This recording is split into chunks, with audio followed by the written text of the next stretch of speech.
The manager is starting to agree with the Red Army, admitting that the defeat of Livingston was awful to watch.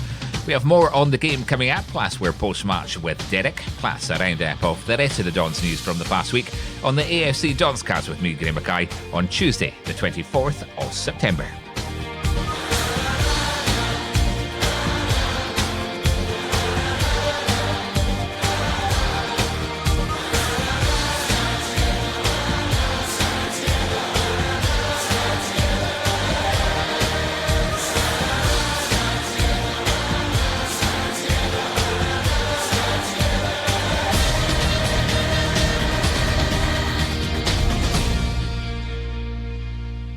Circle is back, the game where anyone can beat anyone and the players never really know who they're playing against.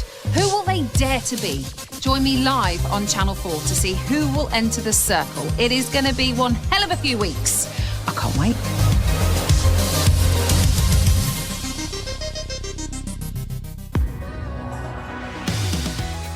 The Dons took all 3 points in a hard-fought win at the Tony Macaroni Arena against Livingston on a sun-kissed Saturday. Derek McInnes is having a bit of an injury nightmare at the moment, with no less than 6 players out injured, namely Craig Bryson, Funso Ojo, Scott Wright, Stephen Gleeson, Scott McKenna and Ash Taylor. He made 3 changes to the starting lineup. Sam Cosgrove was dropped to the bench, with Curtis Main starting. Dean Campbell started, as did Jon Gallagher. It was Livingston that were on the front foot in the early stages of the game, with Scott Robinson getting a chance in the 18th minute, and just moments later Jack McMillan having a shot that flew over the bar. Aberdeen went ahead thanks to Andrew Considine in the 28th minute from a corner kick from the left, which he converted with a low finish from 6 yards out. Livingston nearly equalised just before half-time when Chris Erskine broke into the penalty area. He was one-on-one with Joe Lewis, but he mistimed the shot and put the ball clear in the air. Livingston came out to the traps in the second half and put on the pressure for a good chunk of the second half, and once again the Dons started with a lack of an intent which frustrated the travelling support. It was dire to watch. With Livingston pushing for a win, they had another couple of chances to take the game. In the 57th minute, Stephen Lawless picked up the ball from the right, but his shot was saved by Joe Lewis. In the 73rd minute, John Guthrie hit a half volley that crashed off the underside of the crossbar before bouncing out to the net. A very close shave indeed. It took to the 87th minute for Aberdeen to have any chance, with Lewis Ferguson driving his 20-yarder inches over the bar. But into injury time, Aberdeen were given an opportunity to seal the game after Nicky Devlin brought down Sam Cosgrove in the box. He took the resultant spot kick to give the Dons a 2-0 win and put us up to third in the Scottish Premiership. Listen, we came here to do a job, come in. The narrative before the game was all about the injuries, and we've came here. I think when we go on the road like we did last season, at times you have to sit in and be a counter-attacking team. Sometimes you need to fight fire with fire, as we did today. Sometimes you take teams on a possession-based game, and there's a reason why Livingston don't lose many games here. They're strong. The pitch is particularly treacherous, as you know, and it slows the game down. We were just expecting a bit more quality, but we managed to get 2 bits of quality enough in the game to win the game. The delivery and the movement to get Andy free in the box, and obviously Niall wait a pass for Sam for the penalty kick. So, you know, we've had to defend well, but we've worked hard for a clean sheet. We knew that Livingston would have enough of the game and ask the question of us because they're good at what they do. But it pleases me that we have, despite the injuries, despite being quite young in certain areas, despite not maybe having enough tenacity at times in certain areas to deal with their threat, and I would like us to be a wee bit more aggressive for work and certainly bring a bit more quality to it in the opposition half. Despite all of that, we've still been good enough to win a game. Catch live audio and video of our next match only on Red TV. Subscribe now for full match day coverage, replays, highlights and all the goals, exclusive interviews and behind the scenes content. Sign up now at redtv.afc.co.uk. The best of the action only on Red TV.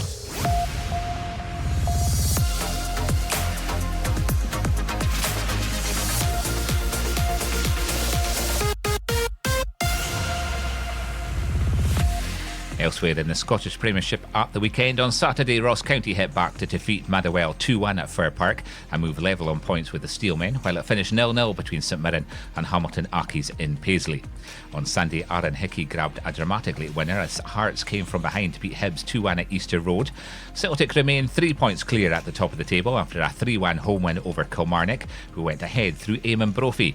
The Hoops replied with an Odsonne Edward double and a Ryan Christie goal before Alan Power missed a penalty. Second place Rangers saw off St Johnstone 4-0 at McDermott Park. All the goals came in the second half, with Jermaine Defoe bagging a late double after Alfredo Morelos and Connor Goldson had scored for the visitors. If you're looking for goals, you can look no further than the Aberdeen Women after they won 11-0 against Montrose at Links Park on Sunday. Their run of form has been nothing but incredible, and this time there were 4 goals from Bailey Hutchison, 3 from Francesca Ogilvie, 2 from Eva Thompson, and individual efforts from Sophie Jameson and Ailey Shore. And the Aberdeen Under-18s have kept their 100% winning start to the season after their 3-1 win against Hearts at the Balmoral Stadium on Friday. First goals of the season for Kieran Shanks and a double from Lewis Duncan. And to round off the good news, goals from Michael Ruth, 2 goals from Luke Boland and goals from Chris Antianazi and Kieran Shanks again saw the Young Dons make it 2 wins out of 2 in the SPFL Reserve Cup yesterday afternoon against Queen of the South in Palmerston Park. Scott Gemmell has included Don's duo Lewis Ferguson and Conor McLennan in his Scotland Under-21 squad to face Lithuania and the Czech Republic in October. The Scots youngsters have made a strong start to the group by winning their first 2 games against San Marino and away at Croatia last month, with Conor McLennan coming off the bench to score twice after replacing fellow teammate Ferguson. The match against Lithuania will take place at Tynecastle on Thursday the 10th of October with a 5:15pm kickoff, and the Czech Republic match will take place on Monday the 14th of October with a 3pm kickoff in Miroslava Valenti. The Dons are hoping to extend attacker Jon Gallagher's stay at Aberdeen until the end of the season. The Irishman is on loan at Pittodrie from Atlanta United until January. Derek McInnes has suggested there's an option to keep Jon for the full season, and he'd be keen to do that. Tommy Hoban is ready to return to Aberdeen later this month, and all going well, Derek McInnes has refused to rule out the potential signing of the player if fully fit.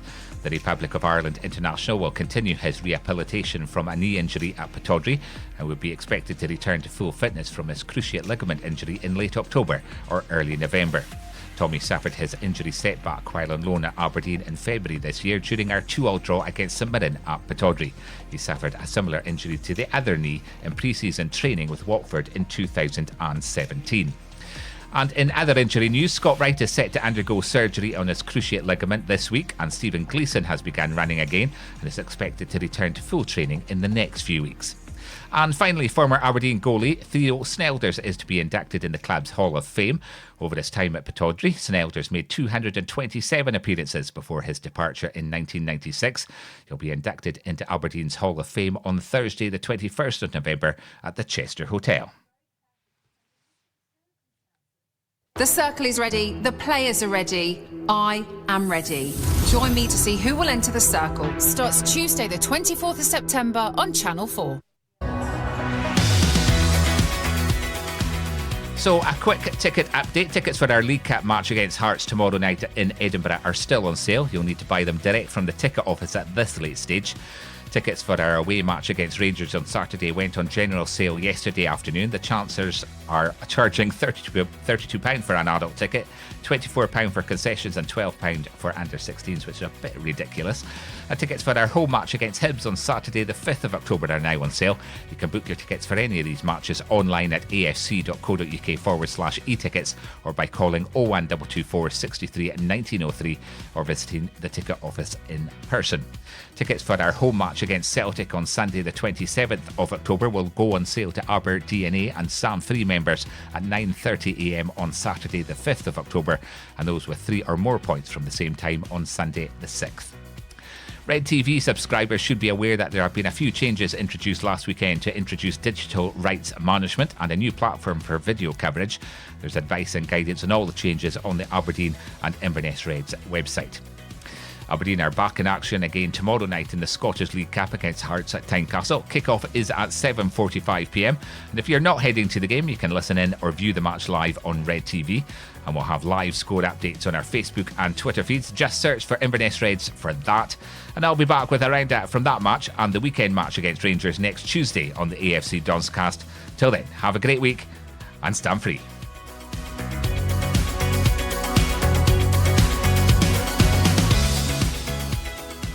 Join me live tonight on Channel 4 to see who will enter the circle.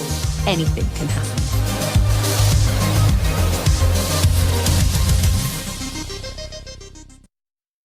That's all for this week. More Aberdeen news next Tuesday evening from 8.